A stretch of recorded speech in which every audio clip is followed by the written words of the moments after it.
when you're talking about the environment and how he sort of makes that, in Blade Runner, it's so obvious, isn't it? You've got the pyramid, that sort of those physical structures that are critiquing class and capitalism in particular. And that's something that Donald Trump, I'm sure, would have much to say about Ridley Scott's representation of capitalist oligarchs. Where do you think that comes from in Scott's work, and how does it manifest itself in Blade Runner, that criticism of capitalist powerful men more often than not?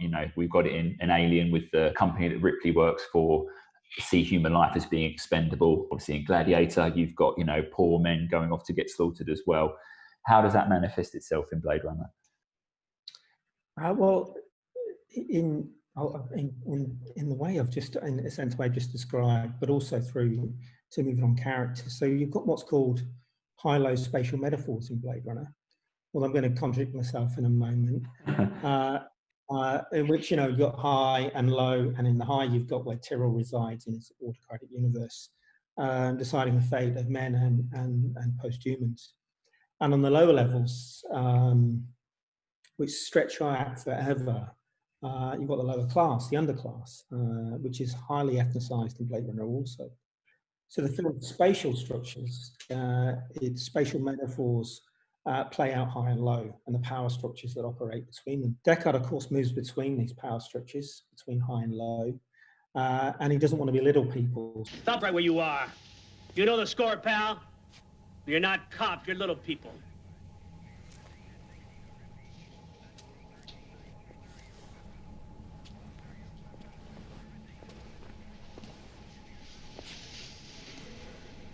No choice, huh?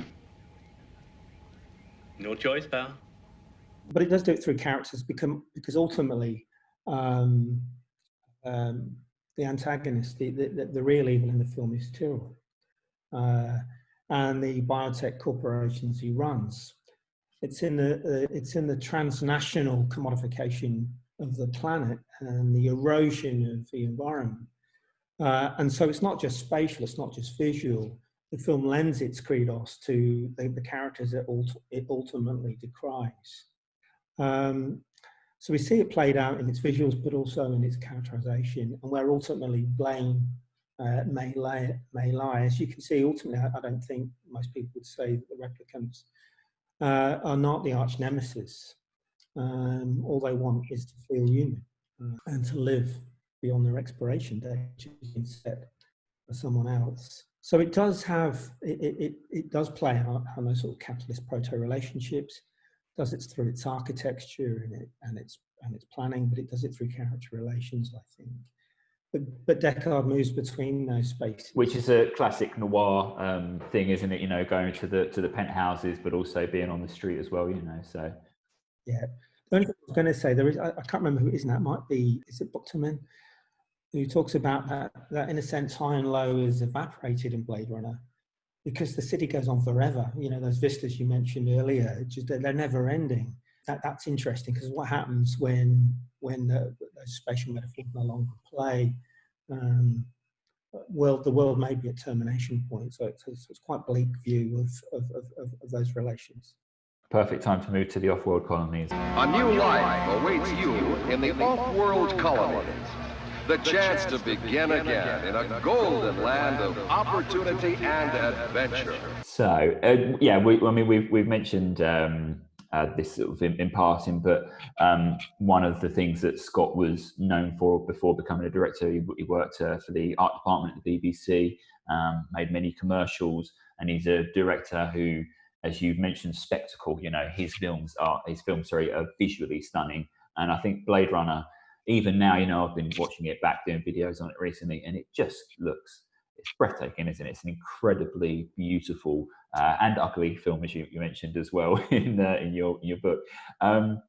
And some people have criticised Scott for being style over substance, having great looking films, but really, they don't have anything to say underneath. About halfway through Blade Runner, I realized I stopped caring about the people in the movie. I was interested mostly in the special effects. It's a great movie to look at, but a hard one to care about. I didn't appreciate the predictable story, the standard characters, the cliffhanging cliches, but I do think the special effects make Blade Runner worth going to see. I agree with part of your review. Predictable, cliches. What about the special effects? Dazzling for the first 20 minutes, and then what? I mean, the story goes no place as far as I'm concerned. I invested a lot of energy in this movie watching it because it was so striking looking. And Harrison Ford is an attractive actor, and he does take us through any adventure that he's in. But I'm sitting there halfway through the picture saying, where is this going? And when it's over, I think I've wasted my time. That's also criticism of Tarantino's work as well, although very different style in his films.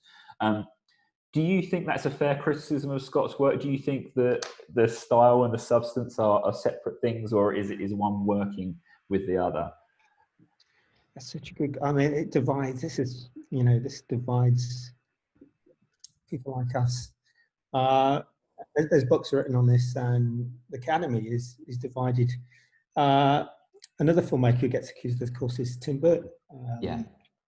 Supposedly, the films are flimsy and lightweight, superficial, and that they only hang together by the thinnest of narrative threads. To play devil's hat, style is substance. We're not reading a book, we're watching and listening to a different art form. Image is art, I've said before, story machines. A great deal of the visual aesthetics, not simply down to Scott, of course, but the brilliant Sid Mead, for example, and Turnbull. And cinematography by Cronenberg. There are two dominant aesthetics in play in the waste and the rain of the lower level of LA, where neon-tipped umbrellas light up the dim, and there is the clean symmetry and omnipresence of the higher levels, bejeweled and radiant. Reflective surfaces are found everywhere, not necessarily at the center of the frame, but in its margins. VR is concerned with seeing and knowing, with optics and haptics, with the textures of the film that ask us not only see surfaces, but touch them with our own eyes, as if seeing is believing. That is substance. Even at the same time, it is style. Absolutely, absolutely. I think it's so interesting because this is a film which is all about surfaces, isn't it? The replicants on the surface appear human, and I think that's such an intrinsic part of this film. You can't separate the two. But many people and many of his detractors would, I guess. But I suppose we're not the most objective people to talk about those things. But anyway, that's what we're here to do. One of the sorry. No, there's a sort of a logocentric criticism that comes through from film scholarship. Logocentric, the favour of the word over the image. The idea that writing requires is essential to the way that a world develops and how characters operate in the film world. But again, I think that in itself is a sort of high-low dichotomy that certain academics produce. One of my favourite contemporary filmmakers is Wong Kar-wai. He doesn't even have a script, but he listens to music, or used to Wong Kar-wai. And there's lots of filmmakers who work in that way too. I guess my point is that it's a visual art form, and that we must remember that the tools in the filmmaker's bag are not ones necessarily of the written word. That doesn't mean that that screenplays are important. I'm not trying to extend the argument out, but to try to give credence and credo to the power of the moving image to tell its stories through its own apparatus. Yeah, it's not a book. I quite agree. I think there's this idea that if you pay attention to one, then you're doing it at the cost of the other, and you can make a beautiful looking film, a film that's incredible visual spectacle, which also has a lot to say. They're not mutually exclusive, are they? Good point. Thank you. Okay. So one of the, I haven't mentioned this yet, but the film that students are required to compare Blade Runner to is Vertigo. And when we was looking at Vertigo, one of the things that we looked at was how Alfred Hitchcock's personal life impacted upon the films that he made. And what the famous story about Hitchcock is, he was locked in a jail cell when he was a child, and that kind of created his fear of authority and the wrong man theme and things like that in across his work in films like North by Northwest. In terms of Scott's upbringing or his personal life, how do you think that is present in Blade Runner or in his other films? Oh, wow. I mean, I saw you gave me an advanced question, and I appreciate it. So I was able to think about it a bit. because it's tricky. There may be an Oedipal dimension to Scott's relationship to movies and to Blade Runner, meaning his father was off away when he was a young kid, and so wasn't always around, and so their relationship was longitudinal or distant by nature of the work that his dad did. He was in the military, is that right? That's right, yeah. Different air bases and stuff. I think they travelled around, but not always together. And so one could read that as part of that discipline. That might have had an effect on the way he sees masculine, patriarchal father-son relationships. And if you think about Blade Runner, it's haunted. It's hauntology. It's father-son, reproducer, maker, the law of the father. I am the father. Who is my father? And you could do a brilliant reading of that through that particular lens of foci. In the Batty and Tyrell relationship of, Batty being the prodigal son who kills his father. It's not an easy thing to meet your maker. I want more life, Father. And you have burned so very, very brightly, Roy. Look at you. You're the prodigal son. You're quite a prize.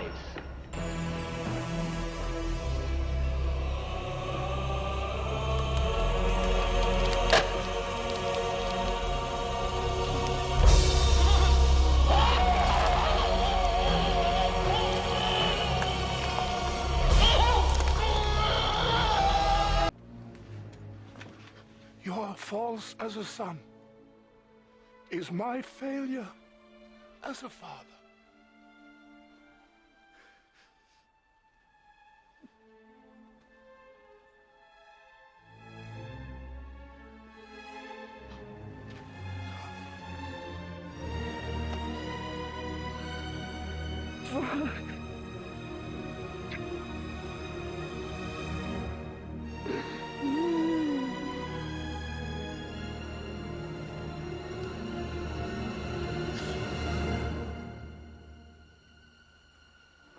I would put to the whole world if you would only love me.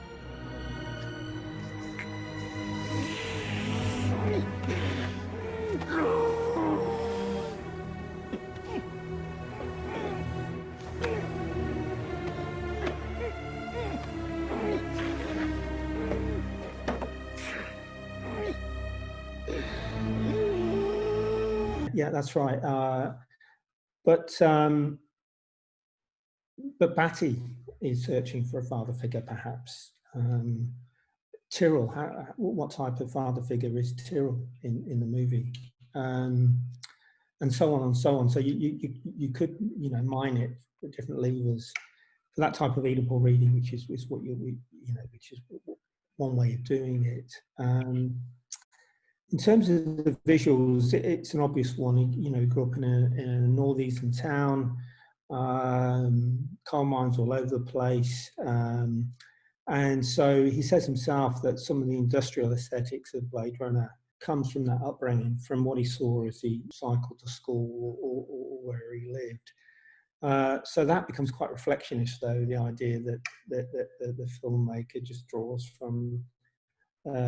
directly draws from their experience. But I think perhaps those two, more complexly or controversially, an Oedipal narrative that comes from Scott's own subconscious, and then the terrifying post-industrial vistas we see in Blade Runner was sort of the deindustrialization of Britain that began when he was a young kid and has gone through right until the present moment. So maybe those, I think. I mean, obviously he's art directed, but this is later and it's very obvious, very literal. That emerges in his film work. But our parents have such a clearly fundamental relationship to who we become and what we are.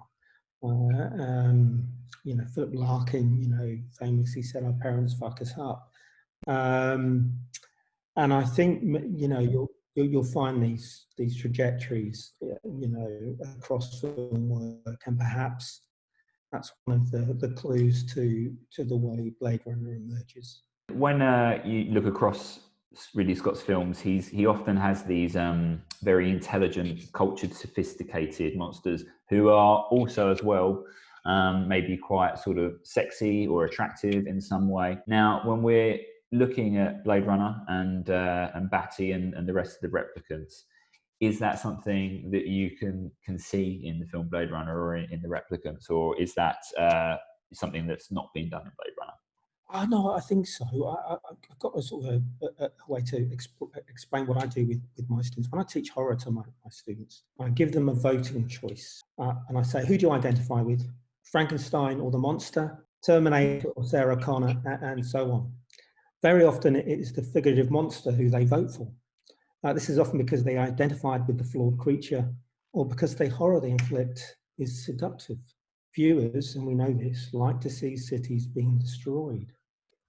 It's a sort of, I don't know, a sort of death wish that embraces so much of the cinema that we might enjoy, science fiction cinema. BR is complex because who the monsters are change.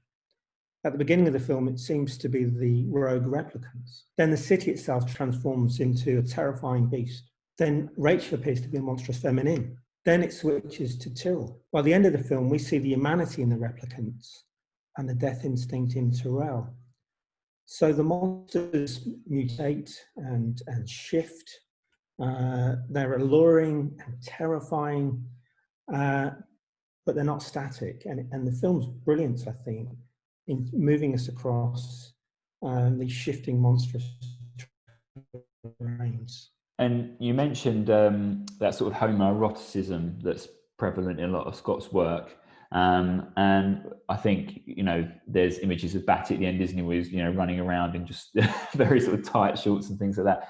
Do you think, and obviously the alien itself, there's a very kind of interesting design to the aliens in Alien. What's your thoughts on that in terms of Blade Runner? Is there a homoeroticism between Deckard and Batty, between Tyrell and Batty, or Leon and Batty? Oh, there is. I mean, between Batty and Deckard, there is that death fight at the end. Is intimate and hypercharged. You better get it up. I'm gonna have to kill you.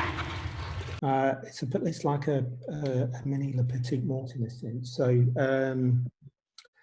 the problem is, at the same time, this is where the religious iconography takes full reign in the film. There's a stigmata moment,